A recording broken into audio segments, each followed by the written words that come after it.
সোনার বাংলা, আমি তোমাকে ভালোবাসি। আমার গায়ের লোম দাঁড়িয়ে যায়। যে সঙ্গীতে রক্তে আগুন জ্বলবে, যে সঙ্গীতে রয়েছে অফুরন্ত দেশপ্রেম।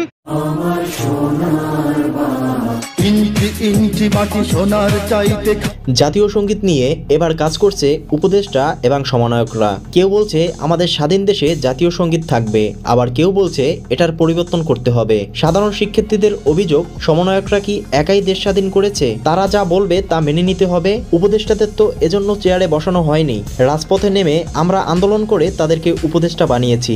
তারা দেশের জন্য কাজ করবে, কিন্তু তারা তা বাদ দিয়ে দেশের ঐতিহ্য জাতীয় সঙ্গীত পরিবর্তন করার পরিকল্পনা করছে। এটা আমরা কখনো হতে দেব না। অনেকে তো এটাও বলছে আমাদের আগের সরকারই ভালো ছিল। আর আগের সরকার আমরা আসছিলাম, ভালো আসছিলাম। 19 বছরের ভিতরে এরকম ইতিহাসে কোনো সময় হয় নাই। শেখ হাসিনা পদত্যাগের পর থেকে দেশে আন্দোলনের শেষ নেই। ছাত্র আন্দোলন থেকে শুরু করে রিক্সা চালকরাও তাদের দাবি নিয়ে নেমেছে রাজপথে। দেশ এমন চলতে থাকলে নিয়ন্ত্রণ করা সম্ভব হবে না বলে ধারণা অনেকের। সাধারণ জনগণের দাবি দেশের পরিবর্তন আনতে হবে, জাতীয় সঙ্গীতের নয়। এটা এতটা গুরুত্বপূর্ণ না। প্রিয় দর্শক, দেশের এমন পরিস্থিতি আপনি কিরকম দেখছেন জানিয়ে দিন কমেন্ট বক্সে।